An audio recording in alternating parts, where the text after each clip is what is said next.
Assalamualaikum warahmatullahi wabarakatuh. Waalaikumsalam warahmatullahi wabarakatuh. Saya doakan yang menjawab salam masuk surga. Amin. Yang kita hormati Ibu Kepala Dinas Perpustakaan Kota Pekanbaru, Ibu Haja Darna Juwita. Yang kita hormati Kepala Bidang, karyawan, Bapak Ibu, hadirin wal hadirat yang dimuliakan Allah. Mari kita memuji Allah. Begitu banyak kesempatan, kesehatan yang Allah berikan. Kita masih bersyukur bisa beribadah. Kita bersyukur masih bisa meringankan langkah. Kita memujinya dengan Alhamdulillahi Rabbil Alamin. Bersolawat buat Nabi Allah Muhammad sallallahu alaihi wasallam.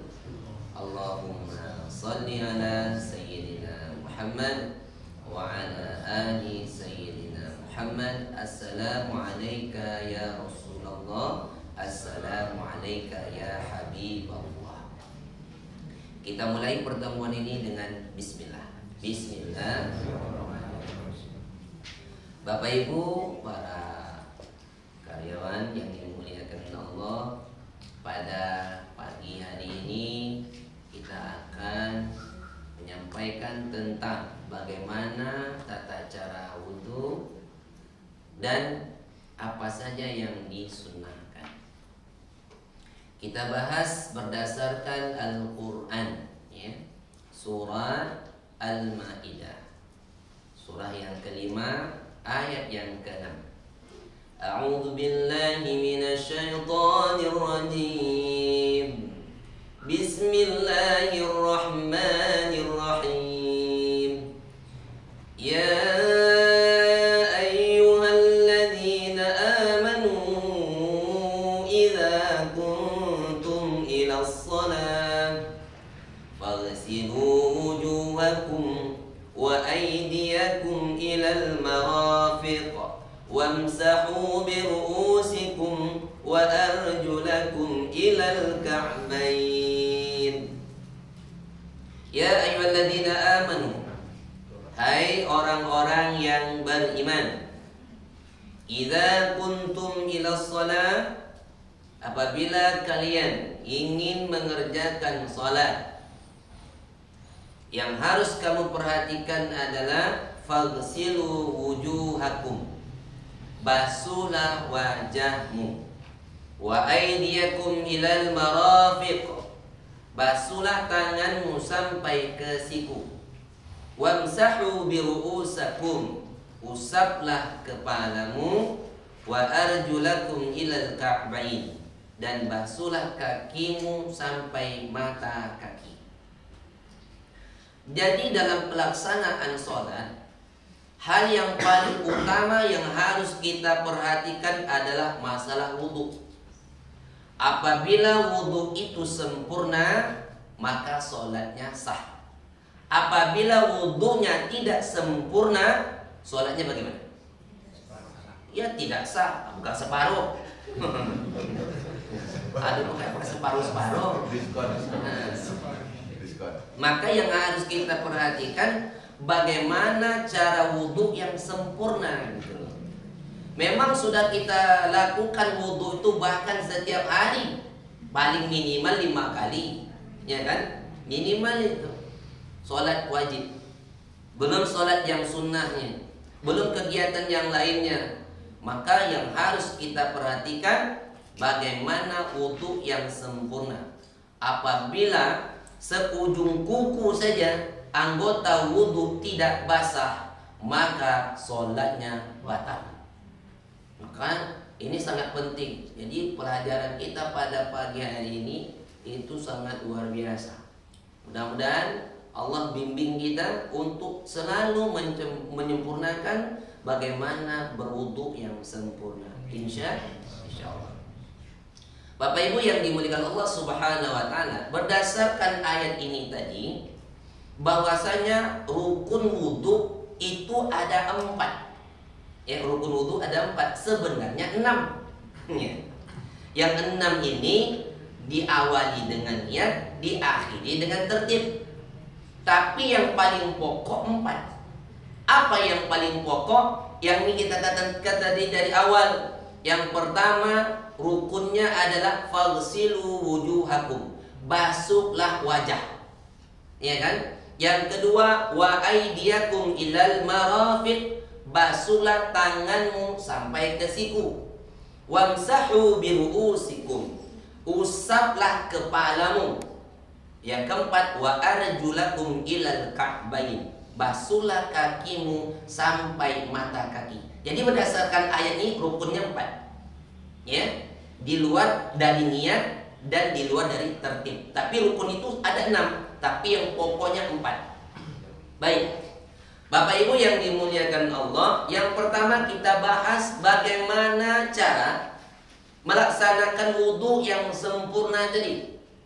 Allah katakan faghsilu wujuhakum. Basuhlah wajah. Nah ini. Bagaimana cara membasuh wajah? Nah, memang kita sudah biasa mengerjakan bagaimana membasuh wajah kan? Ini bagi yang punya wajah. Jadi Bapak Ibu, mungkin ini bagi kita, kok gitu ya? Ternyata kalau kita coba, itu akan merasa refleksi. Dari awal tuh kita sudah dipijit, ya, kita basuh muka sampai ke alis, ibu jari ke sini, itu sudah merasakan refleksi. Tangan kita usapkan refleksi, gitu juga kepala, ya, dan juga kaki, supaya wudu kita sempurna. Jadi ini tata cara wudu. Kalau sunnah wudu itu ya biasa, kita baca niat dulu, ya kan?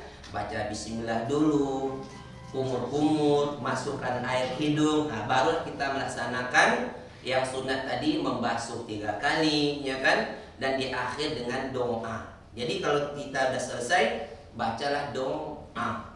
Tapi hadap ke kiblat. Hadap ke kiblat tuh jangan sambil berjalan. Ini ada orang sambil berjalan kan? Nah, itu mungkin karena terburu-buru. Jadi itu masalah tentang berwudu. Sampai sini paham? Bisa nanti dipraktekkan?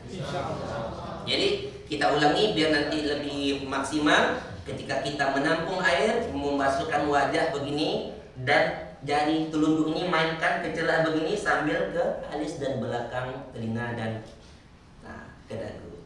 Tangan kita tampung, tarik, baru kita usapkan dulu.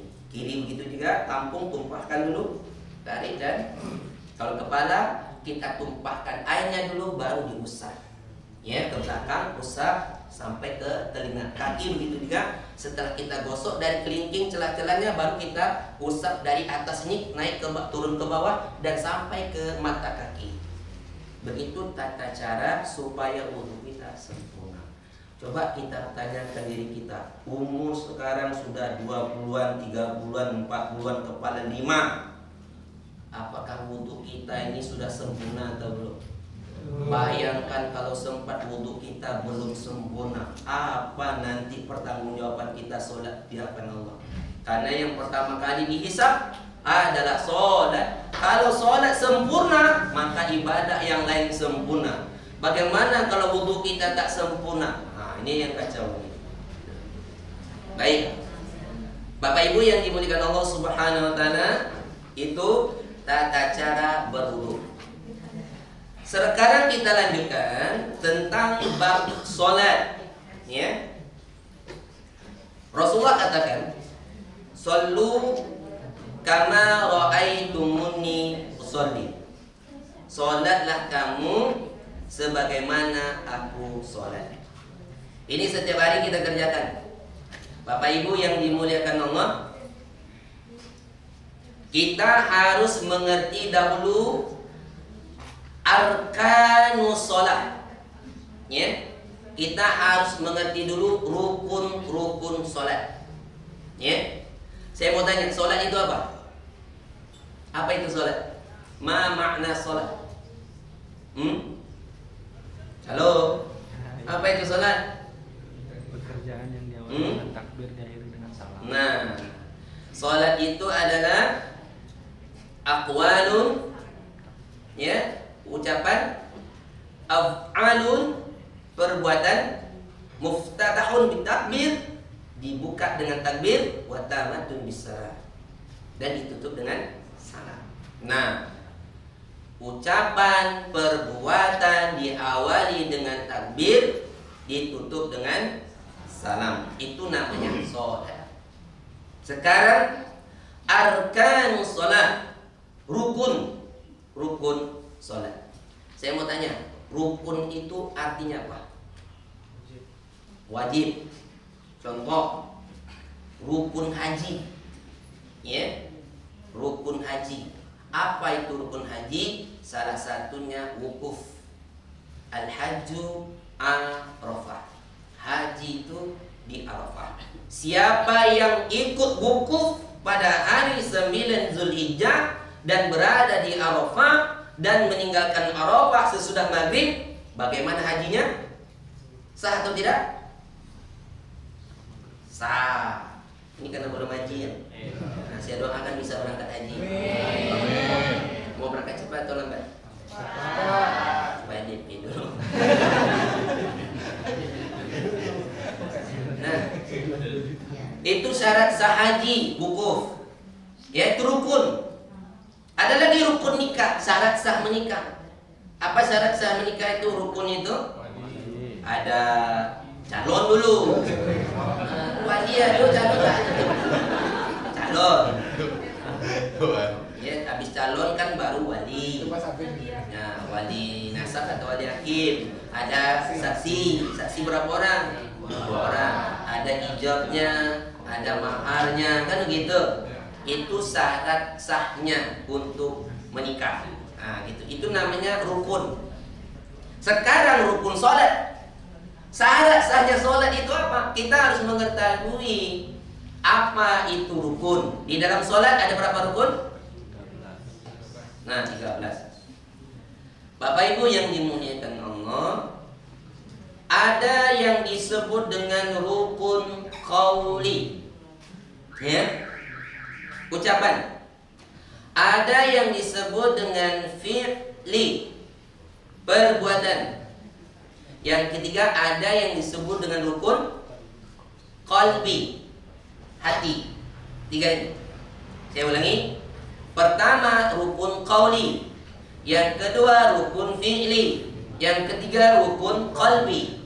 Nah, yang pertama dulu qauli, ucapan.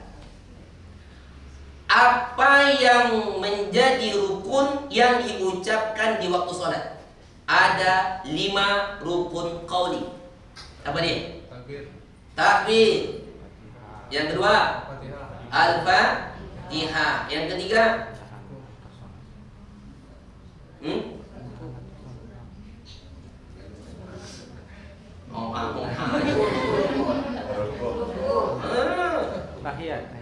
tahiyat. Yang keempat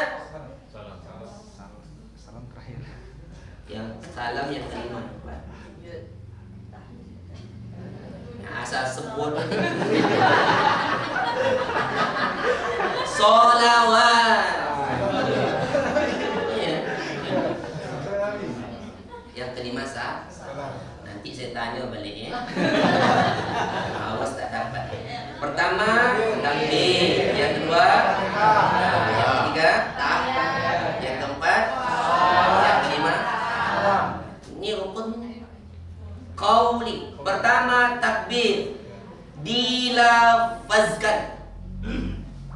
Ya. Pembaca takbir itu harus tahu bagaimana kita menyebutkannya. Jangan kita membaca yang panjang dipendekkan, yang pendek dipanjangkan. Allahu Akbar. Ada orang membaca jangan hanya yang dipanjang. Allah, itu tidak boleh. Jangan banyak yang dipanjangkan. Akbar. Jangan ro yang dipanjangkan. Bar, tak boleh. Yang boleh dipanjangkan itu Allah. Minimal 2, maksimal 7. Allahu Akbar. Ustaz kok sampai 7? Itu kalau kita dengar Masjidil Haram itu ada Bilalnya. Allahu Akbar, kata imam. Allahu Akbar, itu Bilal kan. Jadi maksimal itu 7. Nah, ketika kita menyebut takbir itu dilafazkan Allahu Akbar. Bagaimana orang yang sholat tapi takbirnya dalam hati? Bagaimana? Batal. Batal. Jangan oh lagi. Ada orang yang santai dia, ya kan? Tak berbunyi. Ini rukun. Kenapa? Sekurang-kurangnya yang kita dengar tuh telinga kita sendiri. Allah. Jangan disamakan juga dengan Pak Imam. Pak Imam Allahu Akbar, kita di belakang Allah. Ada ya? Ada. Jangan. Mana takbirnya ketika sekali. Nah, jadi paling minimal yang mendengar tuh kita sendiri. Jadi setiap yang kita gerakan dengan takbir Allahu Akbar, ruku Allahu Akbar, i'tidal sami Allah, Allahu Akbar. Jadi takbir itu dilafazkan karena dia rukun. Ya, rukun. Yang kedua Al-Fatihah, rukun. Ya kan? Bagaimana orang yang membaca Al-Fatihah tapi membaca dalam hati? Batal sholatnya. Wow. Batal. Bisa membaca Ya, kenapa? Kita harus melafazkan minimal telinga kita sendiri. Ya kan? Waktu kita sholat, contohnya sholat zuhur nih. Kan begitu? Kalau sholat berjamaah, nih contoh, Pak Imam membaca Al-Fatihah, makmum bagaimana? Dia. Wa idza quri'al Qur'an fastami'u. Apabila imam bacakan, makmum dengar. Ya kan? Gitu. Nah, kalau Pak Imam sudah membaca Al-Fatihah, makmum bagaimana? Baca tetap. Nih, ada ikhtilaf. Kalau mazhab Syafi'i, makmum tetap membaca. Ya. Tapi Pak Imamnya harus ngerti dengan rukun tadi. Setelah imam waladdallin amin, dia kasih jeda waktu minimal 3 ayat. Makmum bisa membaca Bismillahirrahmanirrahim, Alhamdulillahirabbil alamin, Ar-Rahmanirrahim. Minimal. Makanya kalau imam itu mengerti, dia kasih jeda waktu supaya makmum baca Al-Fatihah. Ustaz, macam mana kalau Pak Imam kami itu tak ada kasih waktu jeda? Ini Pak Imamnya kecepatannya 300.000 km per detik. Al-Fatihah sambil nafas. Ya kan? Kita nak membaca Al-Fatihah belum selesai dia dah ruku. Kan begitu? Nah, makanya kalau kita ingin mengerti bahwasanya ada Pak Imam yang seperti itu super cepatnya, maka kita ikut aja dari belakang. Alhamdulillahirabbil alamin, kata imam. Alhamdulillah. Ar-Rahmanirrahim. Ar-Rahmanirrahim. Jangan disalib. Nanti ditikung pula, tidak mendahului imam itu batal. Jadi kalau kita ingin baca Fatihah, nampak imamnya kilat seperti itu, ikut aja dia di belakang, ya, supaya kita dapat membaca Al-Fatihah. Itu yang kedua. Yang ketiga, tahiyat. Tahiyat ini rukun. Apa bunyinya? Coba ulangi. At-tahiyatul. At-tahiyatul. At-tahiyatul. Jangan at-tahiyatul itu anak MDA. Dengar anak dia at-tahiyatul itu anak MDA yang mau cepat-cepat pulang. Itu tak konsentrasi gitu. Jadi jangan sampai rukun qauli ini salah kita. At-tahiyatul, perbaiki. Oh, selama ini salah kan gitu. Tidak ada yang membimbing, hanya sekedar baca aja jadi. Jangan. At-tahiyatul mubarakatus salawatut thayyibatu lillah. Assalamu alayka ayyuhan nabiyyu wa rahmatullahi wa barakatuh. Assalamu alayna wa ala ibadillahi salihin. Ashhadu an la ilaha illallah wa ashhadu anna Muhammadar Rasulullah. Tahiyat itu sampai situ. Jadi tolong kita ingatkan, ya, tahiyat itu sampai situ.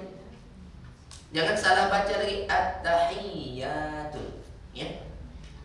Itu yang keempat. Yang ketiga ya. Yang keempat sholawat. Kalau kita sholat tidak membaca subhana rabbiyal azim, tidak membaca subhana rabbiyal a'la, sholat tetap sah. Tapi kalau tidak membaca sholawat, apa bunyinya? Allahumma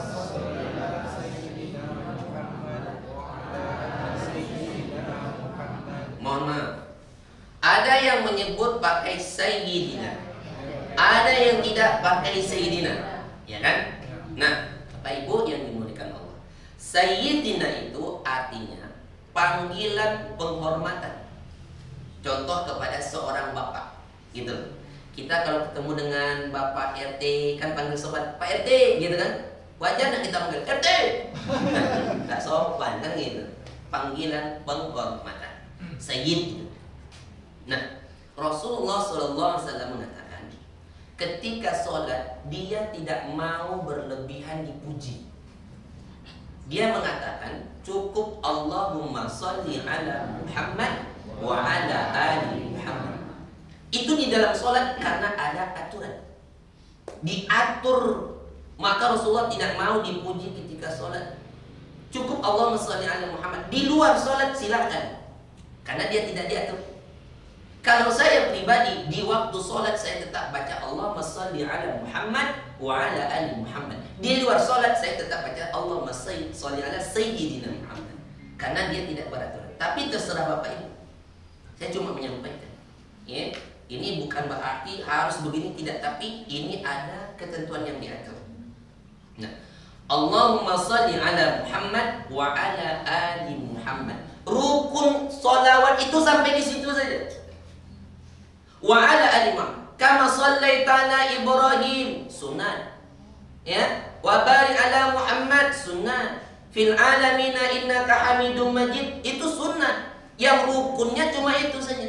Allahumma sholli ala Muhammad wa ala ali Muhammad. Kalau kita sholat, contoh dalam keadaan darurat, tiba-tiba nih perut kita sakit, entah nak buang angin, entah nak buang aja. Sedang sholat, ternyata pas kita sakit itu nggak bisa ditahan, sampailah kita tahiyat. Pas kita tahiyat, sampai pada waktu kita sholawat. Ya kan? Contoh kita Allahumma sholli ala Muhammad wa ala ali Muhammad. Ini udah gak tahan lagi. Lalu dia tutup. Assalamualaikum warahmatullah. Assalamualaikum warahmatullah. Bagaimana? Sholat sah gak? Sah. Sah atau tidak? Sah. Tapi sholat sendiri. Jangan buat berjamaah.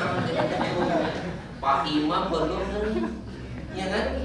Kita udah selesai, itu batal itu. Ini Imam Ibu yang selesai. Jadi Bapak Ibu, kalau kita ngerti dengan rukun ini pas sampai situ, ini tidak tahan lagi. Kadang-kadang kan kita ada yang waktu subuh, ada kadang orang sudah sahur, ada orang sudah berbuka kan gitu. Di kondisi perut tidak stabil, pas kita mau buang angin nih, Allahumma sholli ala Muhammad wa ala ali Muhammad. Assalamualaikum warahmatullahi wabarakatuh. Assalamualaikum warahmatullahi wabarakatuh. Buang tak?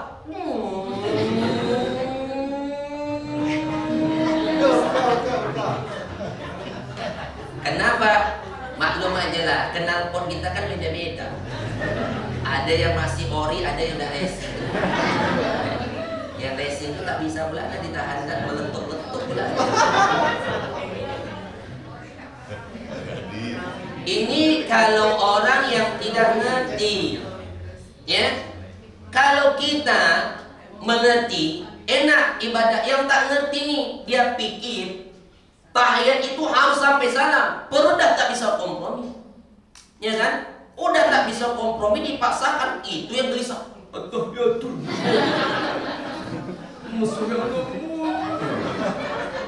sementara Pak Imam itu kan berharap dia Pak Imam cepat fil alamina innaka hamidum majid, cepat-cepatlah Pak Imam kan gitu salam kan. Rupanya Pak Imam itu ditambah pula doa. Allahumma fil lima qaddamtu. Habis selesai itu Allahumma inni a'udzubika min adzabi jahannam. Kacau. Jadi lebih baik kalau kondisi yang seperti itu, lebih baik kita batalkan wudu ulangi. Karena menahan-nahan di waktu sholat itu makruh. Ya. Gelisah kita jadinya kan, sampai keringat dingin dibuatnya. Jadi kalau orang yang tak ngerti rusak. Ya, maka kalau kita bisa, jadi kalau kita sholat harus ngerti dengan rukunnya. Ya. Yang keempat, salam. Ya, karena ini adalah rukun. Ucapkan salam. Assalamualaikum warahmatullahi. Jadi menggelengkan kepala tu pada Allah. Assalamualaikum warahmatullahi. Assalamualaikum warahmatullahi. Itu tertibnya. Ya, itu namanya rukun qauli. Ya, ada 5 tadi. Takbir, Al-Fatihah, tahiyat, sholawat, salam. Jadi semuanya dilafazkan. Tuh. Yang kedua rukun fi'li, perbuatan. Ada 6 rukun fi'li. Nah, ini rukun fi'li lagi, perbuatan. Ada 6. Apa saja? Mengangkat tangan. Mengangkat tangan bukan rukun, sunnah. Bagaimana dengan orang yang tak punya tangan? Ya kan? Dia sunnah. Mengangkat tangan itu sunnah. Ya kan? Jadi Bapak Ibu yang dimuliakan Allah Subhanahu wa taala, mengangkat tangan itu ada 4 ketika disunahkan. Mengangkat tangan pada 4 ketika. Takbir, 1, takbir, ngangkat. Yang kedua ketika ruku, angkat tangan. Contoh pertama, Allahu Akbar. Ketika kita ruku, angkat tangan juga, Allahu Akbar.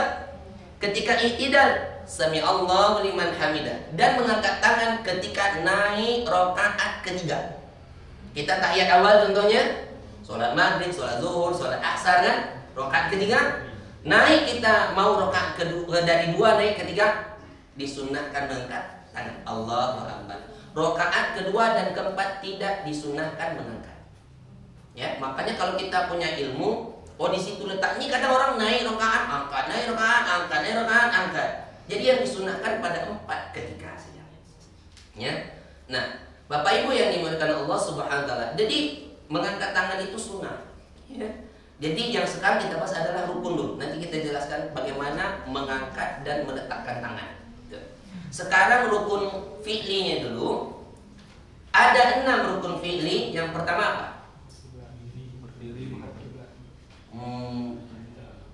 Kalau kiblatnya tak ada, tak nampak kita di pesawat.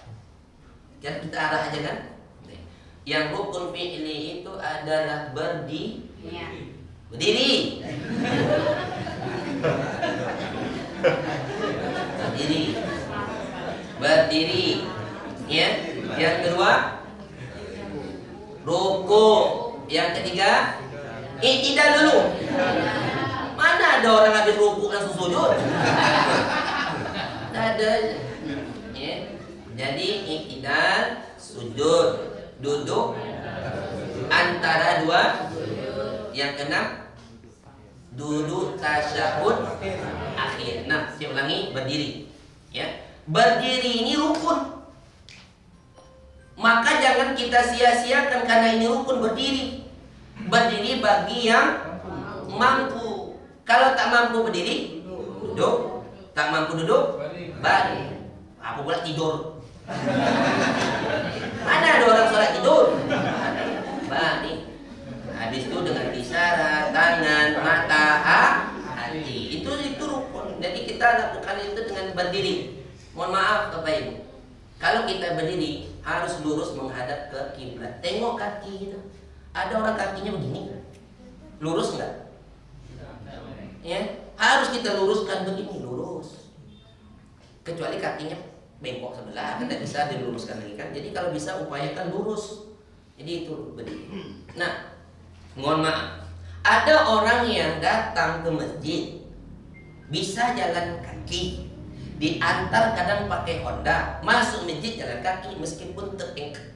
Nah, kan gitu. Sampai dia di masjid, dia langsung mengambil kursi lalu dia duduk.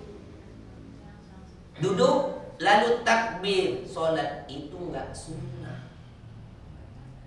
Nggak sunnah tuh itu. Dia mampu berdiri, mampu dia berjalan. Setidaknya rukun berdiri itu ambil dulu. Takbir, Allahu Akbar. Baru duduk. Bukan lagi. Baru duduk. Nah gini. Kecuali memang dia sanggup sampai ruku. Ruku, Allahu Akbar. Iktidal, sami Allahu liman hamidah. Baru duduk dia mau sujud. Allahu Akbar. Sujud, tangan tuh begini waktu duduk. Ya. Kalau ruku baru megang lutut. Saya kita sudah duduk nih. Allahu Akbar. Ruku, Allahu Akbar. Iktidal, sami Allahu liman hamidah. Sujud, Allahu Akbar. Disitulah bedanya antara ruku dan sujud. Saya sampaikan ini Bapak Ibu bukan orang untuk yang pakai kursi aja, untuk kita satu saat. Nggak ada kita yang bisa jamin sampai kapan kita sehat, ya kan? Makanya waktu duduk, bedakan. Meskipun kita duduk begini, waktu sujud bedakan begini. Melewati lutut. Ada orang sujud megang lutut. Gini, coba praktekkan. Waktu sujud pegangan lutut.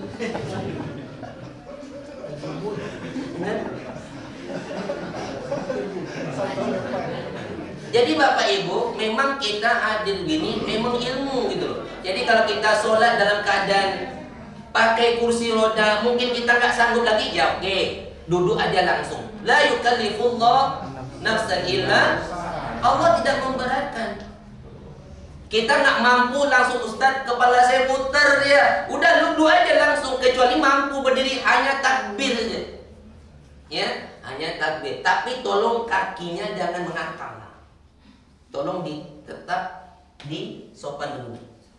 Tuh. Jadi kalau kita sholat di kursi atau dalam kendaraan, ya atau di pesawat, sholatnya tetap duduk. Kalau kami bawa jemaah pesawat yang Airbus itu ada di belakang dekat pramugari itu ruangan sekitar 2x1 ya.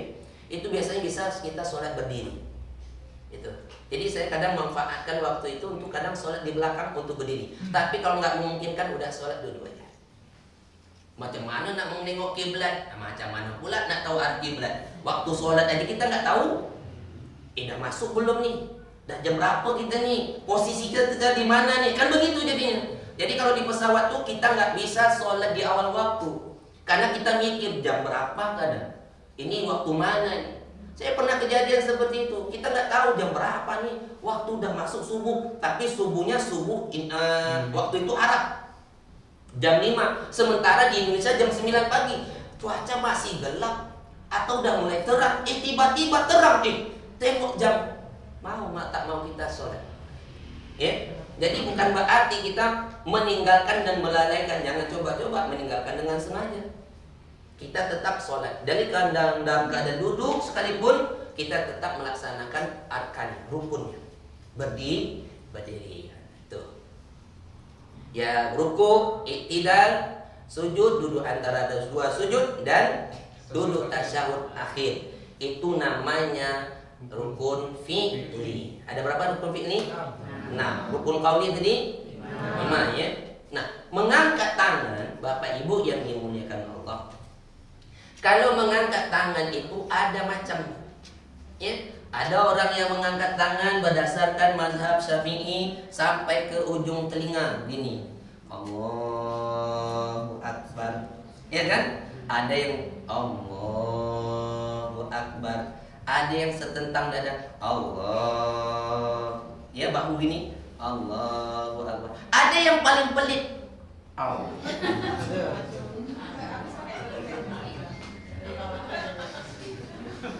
Itu. Silakan, yang penting mengangkat. Artinya kalau kita mengangkat takbir ini menghadap ke kiblat, ya, menghadap ke kiblat, jarinya direnggamkan. Kalau kita sujud, jarinya dirapatkan. Jadi ketika kita takbir, boleh begini, Allahu Akbar, boleh begini, Allahu Akbar, ya kan? Allahu Akbar. Silakan, yang penting mengangkat. Itu ya, itu sunnah. Nah, ada yang meletakkan tangan itu ya, ada yang di bawah pusat, ada yang di atas dada. Kalau kita berdasarkan 4 mazhab, ya, 4 mazhab ini ada 6 cara meletakkan tangan, ya, meletakkan tangan. Pertama, mazhab Hanafi itu meletakkan tangan itu di bawah pusat. Allahu Akbar. Begini, itu biasanya bapak gemuk-gemuk. Itu mazhabnya Hanafi. Ya, ada yang sejajar dengan pusat. Allahu Akbar. Kalau yang seperti ini Maliki. Maliki itu ada 2 cara. Pertama sejajar pusat, yang kedua lepas. Allahu Akbar. Itu Maliki. Bapak Ibu yang belum pernah tahu ya, kalau di tanah suci itu macam-macam. Allahu Akbar lepasnya. Itu mazhabnya Maliki. Jadi dia meletakkan tangan di atas pusat, ya, sejajar pusat dan lepas. Allahu Akbar. Ini itu Maliki. Nah, di atas pusat, di bawah dada Syafi'i. Allahu Akbar. Syafi'i. Di samping ini Ustaz, Syafi'i. Ya, Syafi'i. Nah, di atas dada itu Hambali. Allahu Akbar. Bukan orang kedinginan. Ya. Jadi berdasarkan 4 mazhab tersebut ada 6 cara. Ya, 6 cara. 1, 2, 3, 4, 5, 6. Pas. Ya, ulangi. 1, 2, 3, 4, 5, 6. Ini saya sampaikan bukan untuk dipraktikkan ya.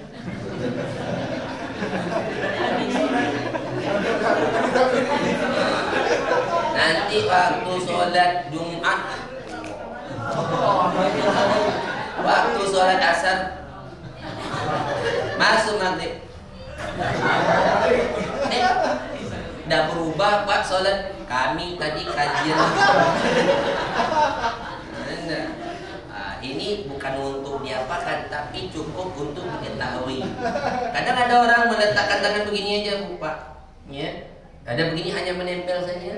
Ada yang menggenggam begini, ada yang sedikit ke tengah begini. Yang tak boleh itu begini. Ya, tak boleh. Nah, makanya Bapak Ibu yang dimuliakan Allah, itu kadang banyak yang kita jumpai macam-macam perangai orang sholat. Tidak masalah, yang penting dia sholat. Oh, iya, mazhab Syafi'i. Syafi'i. Iya, dipegang ke sini itu Syafi'i. Nah, Bapak Ibu, ketika ada jamaah saya tanya, Ustaz, tadi saya sholat di sebelah saya itu jarinya tak berhenti. Itu mazhabnya Pak. Nih, kita bahas. Bapak Ibu, kalau kita tahiyat, ya, itu jari tengah dengan ibu jari ketemu, atau sedikit menempel ke jari tengah begini, membentuk lingkaran. Ya, tahiyat. Kalau kita bahas Syafi'i itu kalau tahiyat dia sekali naik dan tak turun-turun. pada kalimat Asyhadu an la ilaha nah, pada asyhadu an la ilaha illallah begini. At-tahiyatul sampai assalamualaikum sampai assalamualaikum asyhadu an la ilaha illallah. Itu Syafi'i. Sampai fil alamina innaka hamidum majid, Syafi'i enggak turun. Ya, sampai salam. Itu Syafi'i. Ya. Kalau Hambali dia naiknya sekali pada kalimat la, asyhadu an la, ya. Hanafi sekali naik aja. Hanafi asyhadu an la ilaha illallah. Turun dia lagi. Nih Hanafi, dia sekali naik pada kalimat la, asyhadu an la ilaha illallah, dia turun. Sampai salam. Itu Hanafi. Kalau Hambali setiap lafaz Allah naiknya. At-tahiyyatul mubarakatuh sholawatut thayyibatu lillah. Assalamualaikum ayuhan nabi wa rahmatullah. Assalamualaikum wa ala ibadillah. Asyhadu an la ilaha illallah. Itu Hambali. Setiap lafaz Allah naik. Nah, yang Maliki tadi yang tak berhenti-berhenti. Tahiyatul mubarakatuh. Itu Hambali, Maliki itu Maliki. Itu ada dalilnya, yang tak ada dalil itu begini. Ada lagi. Ya. Ini supaya kita ketahui gitu. Makanya saya ingatkan jemaah itu, tapi Ustaz saya terganggu Ustaz. Sewaktu kita sholat, sewaktu kita sholat, yang kita lihat itu adalah tempat sujud. Ini kalau kita sholat Bapak Ibu, kita hanya melihat di mana tempat sujud kita. Allahu Akbar. Makruh melihat ke depan. Makruh. Apalagi kalau sempat Pak Imam ayatnya panjang-panjang, itu matanya kemana-mana. Saldo masjid. Ada pula tulisan kan, baju kawanku.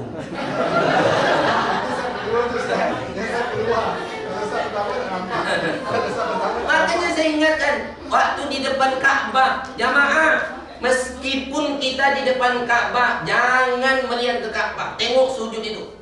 Ada jemaah yang bandel, Ustaz dilarang-larang kan. Kami sampai di sini Ustaz memang nengok Ka'bah, tak salah, tapi waktu sholat Ka'bah itu jangan ditengok, tengok aja tempat sujud. Kami pula dilarang-larang. Apa pula kami dilarang? Sholat dia menghadap Ka'bah, Allahu Akbar. Tengok Ka'bah, lewat orang Afrika,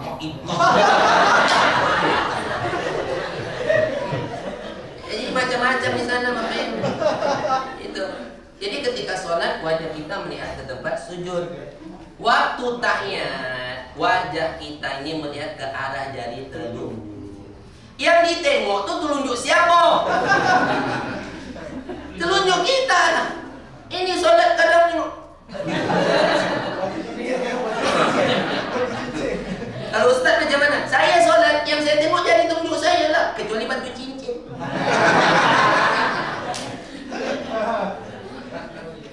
Fil alamina innaka hamidum majid. Assalamualaikum warahmatullahi. Assalamualaikum warahmatullahi. Ada orang pula buka. Assalamualaikum. Itu apa? Ini Ustaz mau buka pintu surga. Ini pintu neraka. Enak betul aja buka pintu. Jadi Bapak Ibu yang dimuliakan Allah, itu kadang kalau kita di sini sebagian kecil kita melihat orang seperti itu. Tapi kalau di tanah suci itu macam-macam. Ya, mau orang angkat takbir Allah Akbar gitu aja enggak pakai tangan gini sampai selesai. Itu kadang yang pakai surban-surban dari yang itu putih-putih itu. Wah, itu punya grup dia tuh. Sholat ini bukan main cepat, macam patuk ayam. Apa-apa ini dibaca. Makanya kata Nabi, pencuri yang paling jelek di bumi ini mencuri sholat. Coba, pencuri yang paling jelek mencuri sholat. Sholatnya tidak tumanina. Allahu Akbar. Allahu Akbar. Allahu Akbar. Itulah yang orang yang paling buruk di dunia ini. Makanya nggak sampai kita disebut sebagai buruk. Tumaninahnya itu. Allahu Akbar. Luruskan dulu, tenangkan dulu. I'tidal sami Allahu liman hamidah. Tenangkan dulu. Sujud begitu juga supaya ada nanti ketika darah kita sujud itu terasa tenang, baru kita bangun. Itu yang sholat yang bagus itu, karena sholat itu olahraga yang menyehatkan. Jadi jangan sampai kita lupa. Ya enggak? Ini yang, tapi yang saya maksud bukan sini Pak, mohon maaf. Saya nggak sebut sini. Jadi supaya kita mengerti tentang bagaimana rukunnya sholat. Dan yang terakhir adalah rukun qalbi, hati, niat. Niat itu boleh dalam hati, boleh dilafazkan. Kapan kita baca niat? Ketika mengangkat tangan, itulah kita mulai pasang niat. Jangan niatnya dari rumah. Ada orang niatnya, saya datang ke masjid asar Ustaz, niat dari rumah. Sampai di masjid, Pak Imam tak ada. Bapaknya jadi imam. Tadi niatnya jadi makmum kan gitu. Tapi Pak Imam tak datang, masa awak jadi imam kan? Kan rubah niat. Jadi niat itu ketika ini jam 9. Nah, mungkin ada pertanyaan dari Bapak Ibu tentang seputar sholat. Silakan Bapak Ibu. Waalaikumsalam.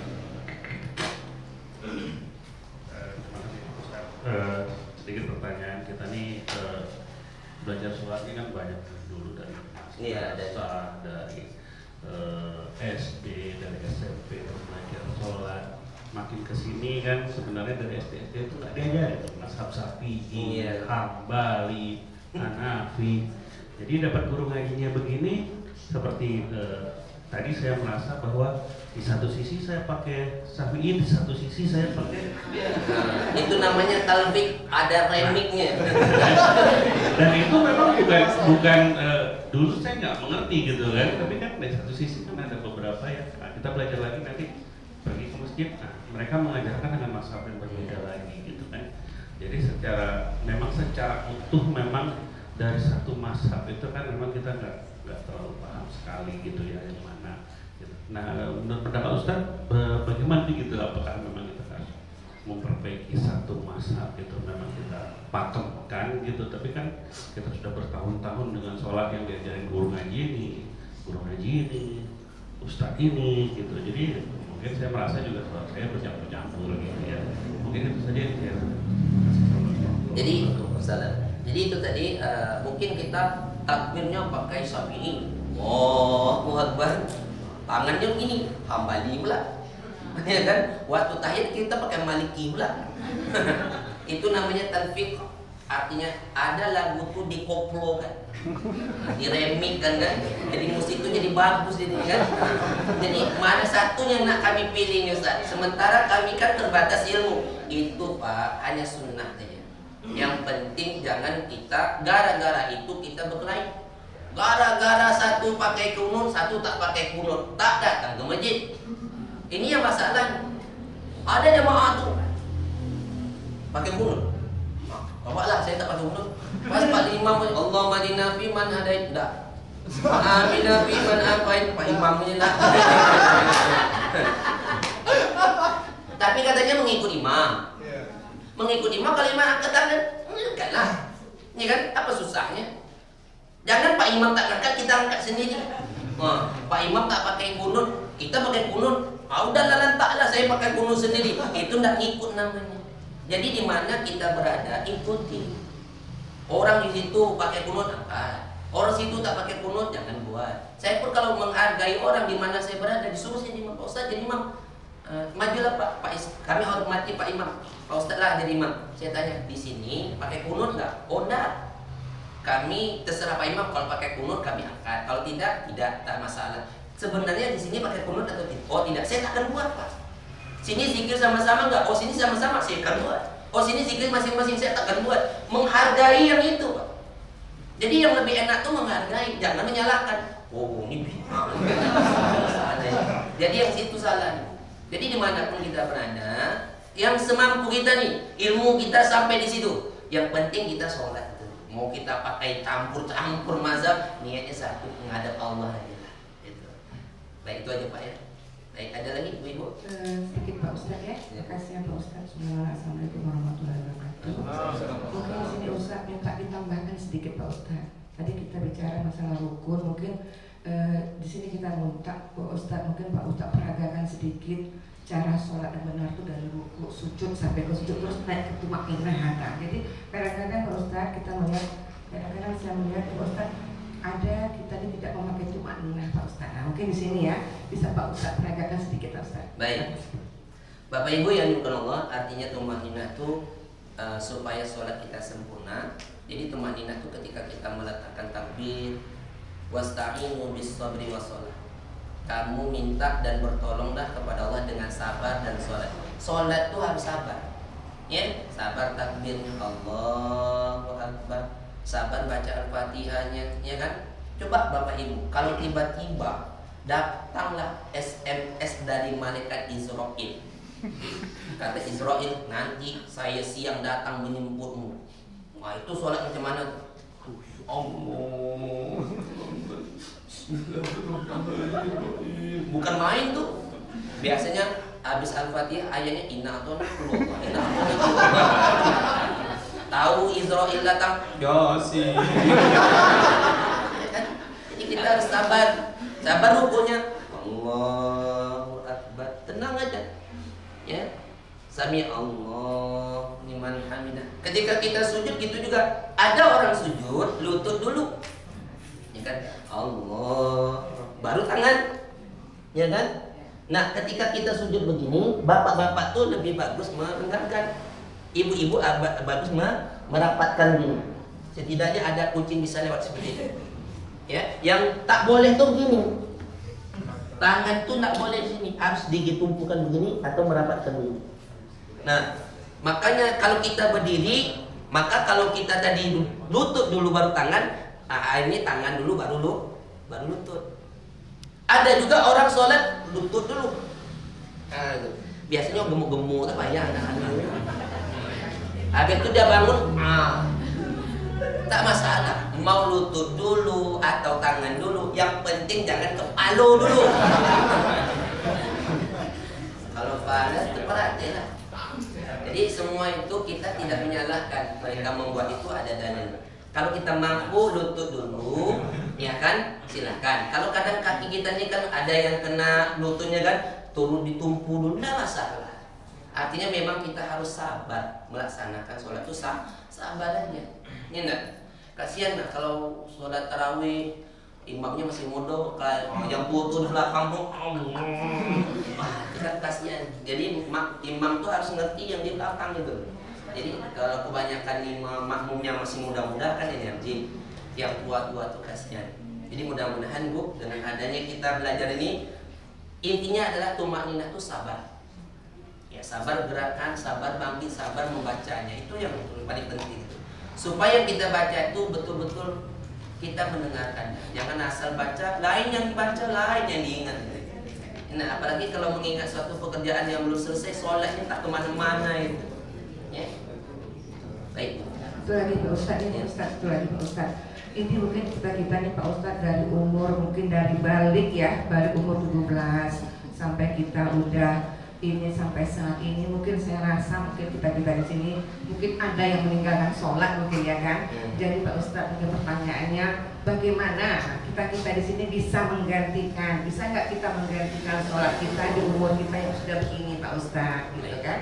Satu lagi, bisakah kita menggantikan, mungkin kita mengetahui ada keluarga, orang tua yang sudah meninggal, kita pengen gitu kan, menggantikan sholat dari orang tua kita atau keluarga kita, mungkin Pak Ustaz.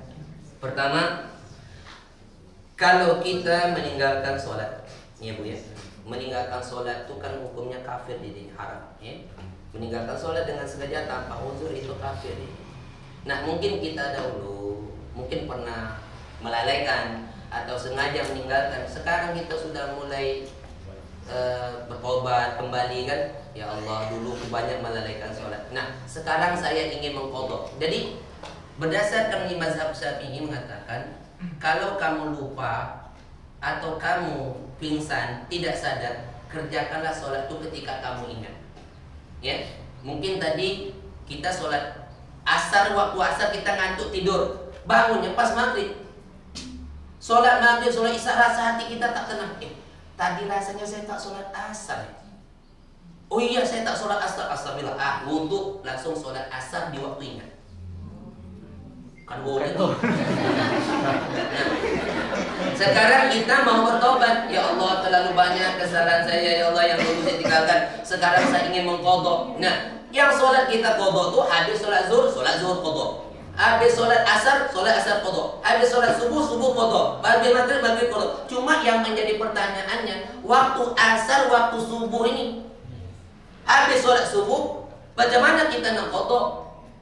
Tidak ada sholat sesudah sholat subuh, tidak ada sholat sesudah sholat asar. Yang boleh sholat sesudah subuh, sesudah asar, sholat jenazah. Iya kan? Sholat jenazah habis sholat asar boleh, habis sholat subuh boleh. Bapak Ibu kalau berangkat tanah suci, habis sholat 5 waktu itu sholat jenazah. Habis sholat subuh sholat jenazah. Itu. Sesekali mungkin kita nggak dengar Bilal tuh sholatu alal amwat, sesekali cuma. Selebih itu habis sholat fardu, Assalamualaikum warahmatullah, Assalamualaikum warahmatullah, Sholatu alal amwati yarhamukumullah. Bilal itu sholat jenazah. Habis sholat subuh, habis sholat asar. Jadi habis sholat subuh, habis sholat asar tuh yang boleh sholat jenazah, sholat tahiyatul masjid. Kapan saja kita masuk sholat tahiyatul masjid, tak ada batas waktu. Sholat sunat berwudu, tak ada batas waktu. Sholat sunat tawaf, habis kita tawaf, mungkin habis asar kita tawaf, sholat sunat tawaf. Yang tak boleh sesudah asar, sesudah subuh tuh sholat tobat, sholat hajat. Lalu kita mau mengqadha sholat tadi. Menurut saya jangan dilakukan di waktu berjamaah. Jangan dilakukan di waktu di masjid. Nanti timbul fitnah. Orang tanya-tanya kamu sholat apa? Kan gitu. Kalau lebih baik kita habis sholat itu, mungkin nanti kita pulang, kita sholat kembali qadha niatnya. Saya pernah Bapak Ibu, karena saya musafir sampai di Mekah, itu saya sholat asar ketemu dengan jamaah. Saya sholat asar dulu berjamaah, habis itu saya langsung qashar, zuhur saya belum. Selesai salam, saya langsung sholat, ditegur polisi. Haji, haram la sholat ba'da asar. Saya tak peduli, masa bodoh lah. Karena dia tak ngerti kita kan musafir. Tak mungkin kita bilang, ana musafir. Mungkin kan? Karena di situ timbul fitnah. Jadi lebih baik kalau memang niat kita mau mengqadha, ya di rumah saja. Ya Bu Bapak ya, supaya tidak timbul fitnah. Disitulah Allah ingin melihat kita tuh mau sungguh-sungguh nak mau memperbaiki, sungguh-sungguh nak kita mau mengulangi sholat yang sudah kita tinggalkan. Kita tingkatkan sholat sunat, sholat malam, sholat tobat, ya. Kita tingkatkan amal kebaikan yang lainnya. Itu saja. Tapi ibu-ibu yang halangan itu kemudahannya. Dia halangan, berapa hari dia halangan? Dia tidak mengqadha sholat, tapi dia mengqadha puasa. Begitu juga orang tua yang sudah meninggal, kita nggak perlu qadha sholat orang tua, tapi qadha puasanya boleh. Ya kan, kita meniatkan qadha puasa untuk amal tua saya. Silakan Senin Kamis niatnya qadha. Itu saja. Ada lagi yang bertanya? Banyak betulnya. Nah, sampai Jumat. Ya ini dari tadi. Bismillahirrahmanirrahim. Assalamualaikum warahmatullahi wabarakatuh. Bismillahirrahmanirrahim. Assalamualaikum warahmatullahi wabarakatuh.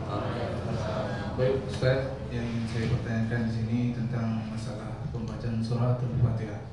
Berapa banyak saya melihat di malam saya tempat saya sholat itu membaca surat Al-Fatihah, membaca siratal ladzina an'amta 'alaihim, berhenti, nanti kedua lagi ghairil maghdubi 'alaihim, berhenti, baru disambung dengan waladdallin. Terus dia menggunakan kata wa itu ada huruf sukun, dia menggunakan menjadi qalqalah maghrib.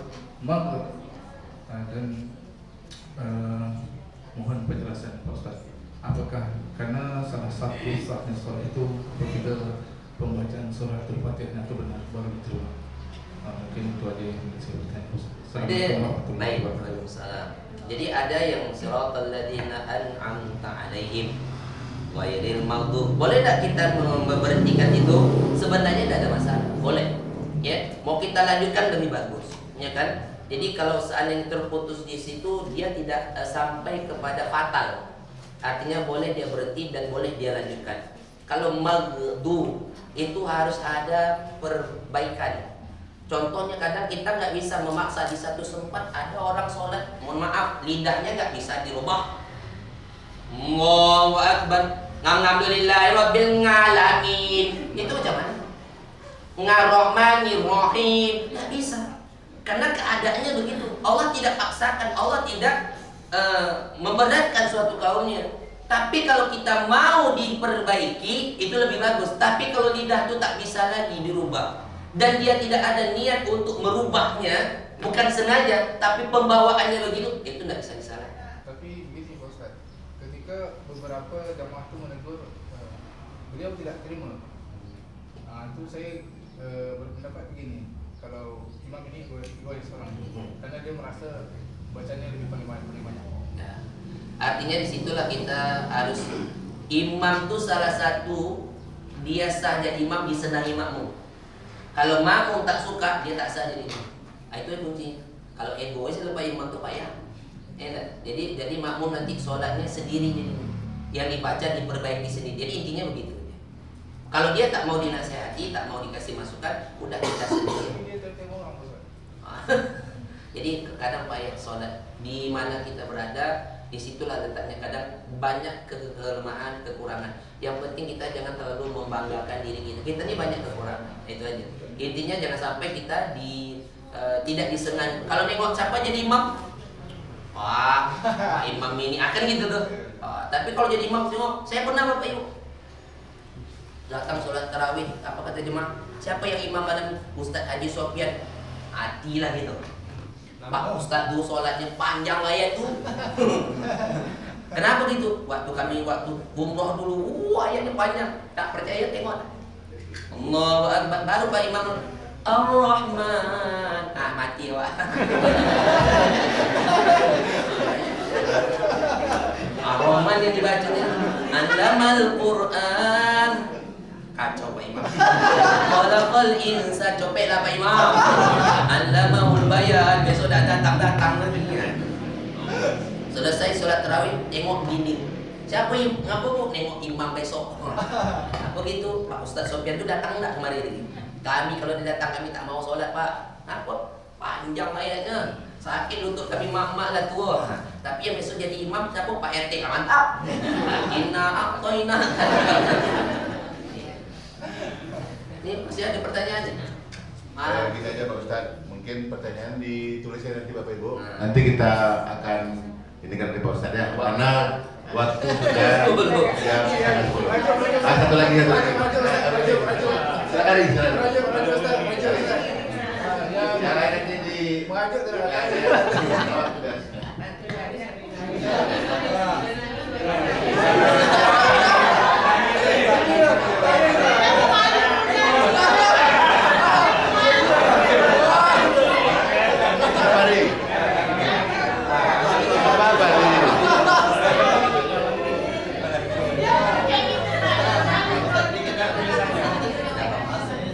Gimana? Ada mau ditanyakan?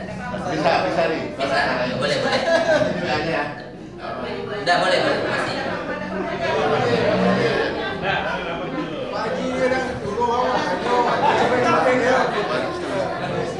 Boleh.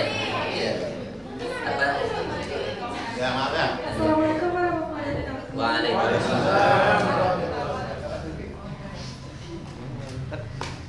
Izin bertanya, kan tadi Ustaz menjelaskan tentang wudhu. Nah, kita kan suatu saat masih ada juga tidak berjumpa dengan air gitu kan? Iya, baik. Masih kita bertayamum. Nah, bagaimana bertayamum dengan benar?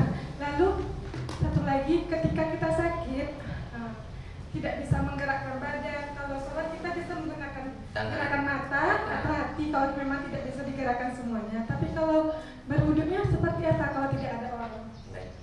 Satu lagi, tunggu satu lagi.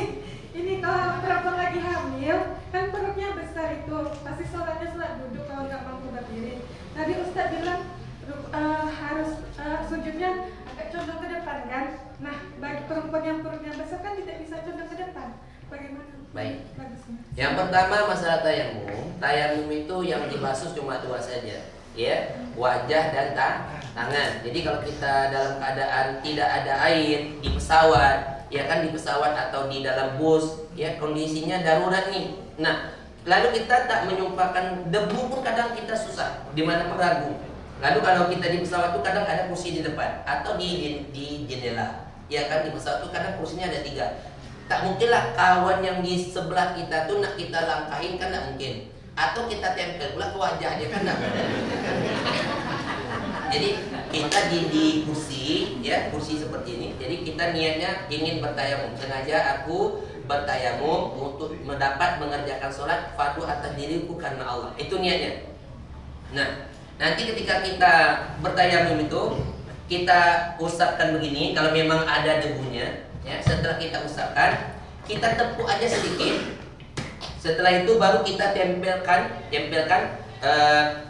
tangan kiri kita di atas, tangan kanan kita di bawah, kita putar dan turun ke bawah begini supaya dia merata. Itu caranya. Sekali aja ya kita putar begini, tapi jangan kuat nanti teling kepala.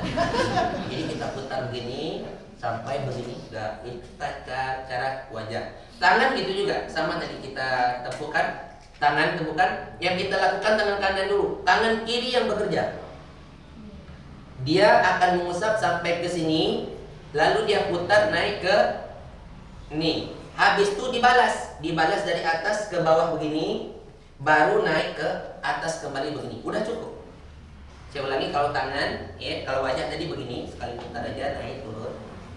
Lalu kita tempel lagi, kita tepuk lagi. Jadi tangan kiri kita yang mengusap begini sampai ke siku, lalu naik ke atas begini, lalu kita balas begini, ya sampai kita naikkan begini lagi. Itu udah cukup untuk bertayamum. Dan tayamum itu untuk satu sholat. Kalau kita kosor, kita jamak 2 sholat, habis sholat tayamum lagi. Ya habis sholat tayamum lagi. Kalau kita dalam keadaan sakit, duduk, kita hamil, artinya kita sholat jangan terlalu memaksakan. Sampai kemampuan kita aja. Kalau rukuk sedikit membungkuk, sujud aja yang bedakan aja. Ya, buat bedakan di situ. Apalagi kalau kita di pesawat atau di dalam bus, aja boleh duduk begini pula. Saya khawatir kalau pesawat ngerem.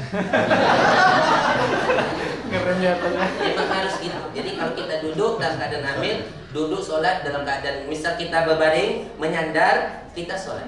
Dalam keadaan sakit kita nggak bisa berwudu sempurna, atau memang ada keluarga kita yang bisa mewudukan gitu. Kalau tidak, apa yang bisa kita manfaatkan di situ? Kita bertayamum di tempat sofa, ya yang penting kita tayamum dan sholat. Tangan tidak bisa digerakkan dengan mata, dalam hati atau dengan lisan saja. Itu lebih bagus daripada tidak sholat sama sekali. Demikian yang dapat saya sampaikan. Terima kasih. Doa. Tutup doa. Jadi Bapak Ibu sekali lagi mohon maaf, mungkin ada pertanyaan yang belum disampaikan karena waktu juga. Ini baru 2 sesi seperti ini, udah lama waktunya kan, kepanasan pula jadinya. Baik, mudah-mudahan pertemuan kita mendapat berkah. Bismillahirrahmanirrahim. Alhamdulillahirabbil alamin. Allahumma shalli ala sayyidina Muhammad wa ala ali sayyidina Muhammad. Ya arhamar rahimin, irhamna fa innaka khairur rahimin. Ighfir lana fa innaka khairul ghafirin. Iftah lana fa innaka khairul fatihin. Urzuqna fa innaka khairul raziqin. Rabbana zalamna anfusana wa illam taghfir lana wa tarhamna lanakunanna minal khasirin. Allahumma anta rabbuna la ilaha illa anta khalaqtana wa nahnu 'abduka wa nahnu 'ala 'ahdika wa wa'dika mastata'na wa na'udzu bika min syarri ma sana'na wa nabu'u laka bi ni'matika 'alaina wa nabu'u bi dhunubina faghfir lana fa innahu la yaghfiru dhunuba illa anta la ilaha illa anta subhanaka inna kunna minadh dhalimin. Allahumma ighfir lana ya ghaffar dhunubana wa liwalidayna warhamna warhamhuma kama rabbayana shaghira wa li jami'il mu'minina wal mu'minat wal muslimina wal muslimat al ahya'i minhum wal amwat bi rahmatika ya arhamar rahimin. Allahumma anzilir rahmah wal maghfirah wal barakah wa tawfiqul hidayah wassalamu ala hadhil jamaah. Allahumma ballighna ila baitillah, ya Allah sampaikan kami ke Baitullah ya Allah, untuk bisa melaksanakan ibadah haji dan ibadah umrah.